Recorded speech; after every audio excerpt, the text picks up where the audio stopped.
ప్రభుత్వం చేపడుతున్న మంచి పనులు, సంక్షేమ కార్యక్రమాలను కార్యకర్తలు ప్రజల్లోకి తీసుకెళ్లాలని మార్కాపురం నియోజకవర్గ ఎమ్మెల్యే కందుల నారాయణ రెడ్డి అన్నారు.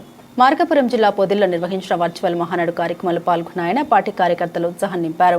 ప్రతి కార్యకర్త ఒక సైనికుల్లాగా పార్టీ కోసం పనిచేయాలని పిలుపునిచ్చారు. త్వరలో ప్రతి కార్యకర్తతో ప్రత్యక్షంగా మాట్లాడి వారి సమస్యలను తెలుసుకుంటామని తెలిపారు. వర్చువల్ మహానాడు కార్యక్రమం విజయవంతంగా నిర్వహించడం చాలా ఆనందంగా ఉందని పేర్కొన్నారు. ఈ కార్యక్రమంలో పెద్ద ఎత్తున పార్టీ కార్యకర్తలు, అభిమానులు పాల్గొన్నారు. ఈ కార్యక్రమాన్ని విజయవంతం చేయడం జరిగింది.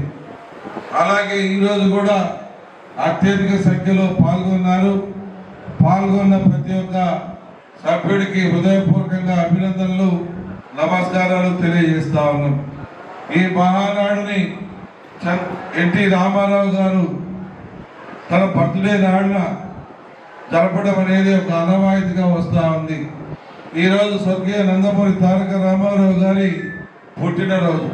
ఈ పుట్టినరోజును పురస్కరించుకొని ఈ మహానాడు కార్యక్రమాన్ని బ్రహ్మాండంగా చేసుకుంటూ వస్తూ ఉన్నాం తెలుగు తమ్ముళ్ళమందరం కూడా. అయితే ఈరోజు ఈ వెరైటీ పద్ధతిలో చేయటం వల్ల రాష్ట్రంలో నిన్న ఒక్కరోజే 7,80,000 మంది ఈ రకంగా 1856 క్లస్టర్లలో ఈ రకంగా ఒక సమావేశం మాదిరిగా ఏర్పడి చూడటం జరిగిందంటే కార్యకర్తలకు ఎంత మంచి అవకాశం కల్పించారో మన అధినాయకుడు చంద్రబాబు గారు ఏ రకమైనటువంటి శ్రద్ధ తీసుకొని కార్యకర్తలు వీక్షించేదానికి, మాట్లాడేదానికి ఎన్ని రకాలుగా అవకాశాలు కల్పించారో మీరు కూడా ఒక్కసారి తెలుసుకోవాలని చెప్పి సందర్భంగా తెలియజేస్తా ఉన్నా. ఈరోజు మనం చూస్తా ఉన్నాం.